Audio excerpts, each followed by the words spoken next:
Well, in that push, a lot of different goofy things happen, some good and some bad. So right now we're talking about the good. We're adding potentially 25,000 acres in southeastern Ohio for public lands. Great news. But there's some bad news too. Let's just say we might be expanding some public lands, but we are also going to be getting rid of some public lands too in a new political move by the state of Ohio.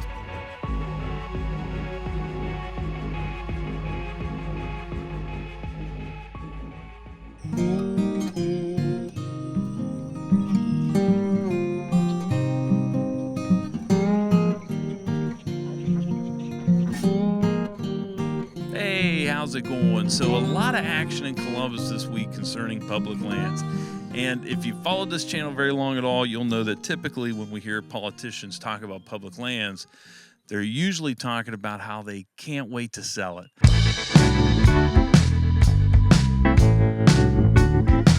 Just get rid of it. But this time it's a little different. The state of Ohio has actually voted to expand hunting and fishing public lands. Finally, some good news concerning public lands for Ohio. Less than 4% of Ohio's land is public land, less than 650,000 acres across the entire state. A lot of people in the state of Ohio are wanting to somehow change that. Is there a way for us to expand our public lands? Hi, I'm Ricky with Good Taxidermy. Thank you guys so much for watching. I really appreciate it. So the governor just signed a new infrastructure bill called the Capital Improvements Bill, and that will allocate $4 billion across the state to expand infrastructure. Of that $4 billion, $25 million is allocated to expand hunting and fishing public lands. Pretty cool. Not something we've heard very much of lately. This is a strategic move because there's a federal fund called the Federal Wildlife Restoration Fund. I don't know if you've heard of this or not, but there's a special tax on different items that you use when you're hunting, particularly guns and ammo. They have this special tax.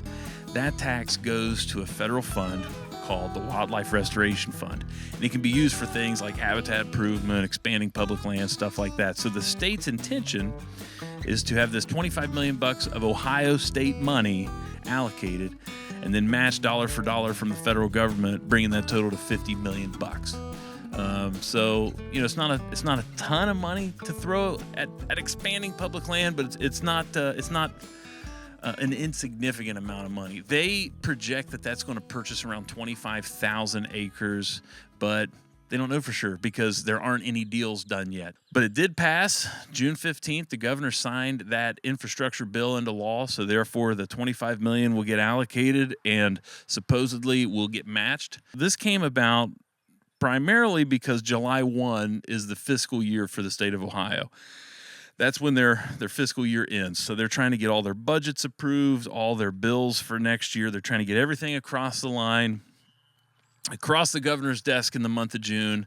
That way, the next 12 months, they've got it set up how they want to. Well, in that push, a lot of different goofy things happen, some good and some bad. So right now, we're talking about the good. We're adding potentially 25,000 acres in southeastern Ohio for public lands. Great news. But there's some bad news too. Let's just say we might be expanding some public lands, but we are also going to be getting rid of some public lands too in a new political move by the state of Ohio. So yeah, for the third year in a row, the state of Ohio has chosen to sell the rights to public land to oil and gas companies. So a brand new deal between the Ohio Oil and Gas Land Management Commission and three companies, a company from Texas, a company from Oklahoma, and a company from West Virginia. The deal's $242 million, and it's about 15,300 acres of public land in the state of Ohio across 2 wildlife areas and a state park. The areas that we are talking about, the areas to be fracked specifically, is Egypt Valley Wildlife Area, 14,000 acres altogether, 12,000 of that is going to the fracking companies. Jockey Hollow Wildlife Area. It's right there by Lake Piedmont in the eastern part of the state, right next to Egypt Valley. It's got 1,843 acres.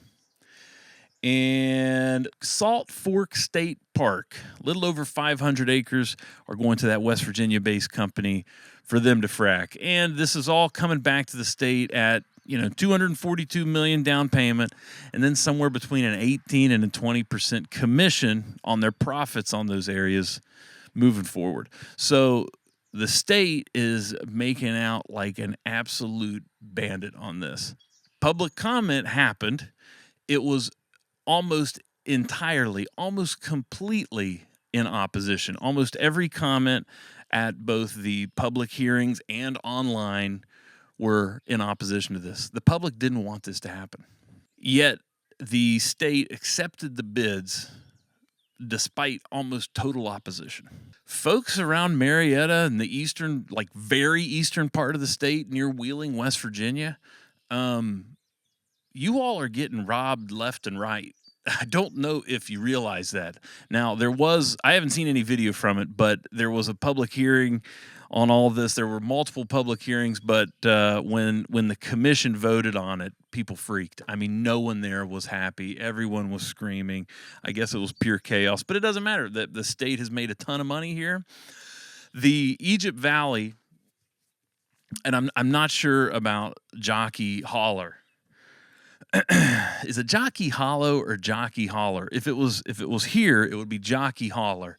I have a feeling about an hour north, it might be Jockey Hollow. But let me know in the comments if you're near there or have ever heard of it, how they pronounce it.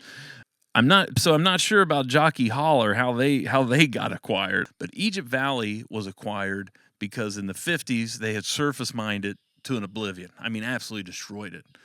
And the state bought it utilizing that federal wildlife restoration fund. So it makes me a little nervous hearing about properties getting bought utilizing that, because here we are fracking property that we use that wildlife restoration fund to purchase in the first place.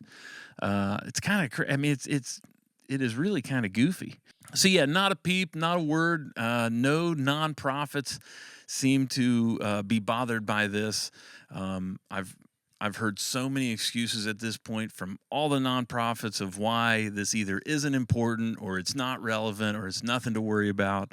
So just this year alone, we've seen close to 20,000 acres just disappear. It's happening, and regardless of public opinion, it's happening. That's very discouraging, but I wanted to mention it because our local news isn't even talking about it once again. I actually had a conversation with a gentleman named Nathan Wilson with the Lone Star Trail podcast. He's based out of Texas. I'll have a link to it. I was on his podcast last week, and we talked a little bit about how small the state of Texas, how small their public land is. And they're famous for being majority private owned. There's not hardly any public land in Texas. And Ohio has considerably less than Texas, percentage-wise and acreage-wise. Less than 4% of Ohio's land is public land, less than 650,000 acres across the entire state. And, Texas has a very small percentage of public land, but acreage-wise, they are doing considerably better than we are. So interesting conversation. I'll have a link to that in the description if you want to hear that podcast. Yeah, there you go. Thank you guys. Thanks for watching. I appreciate it. Cheers.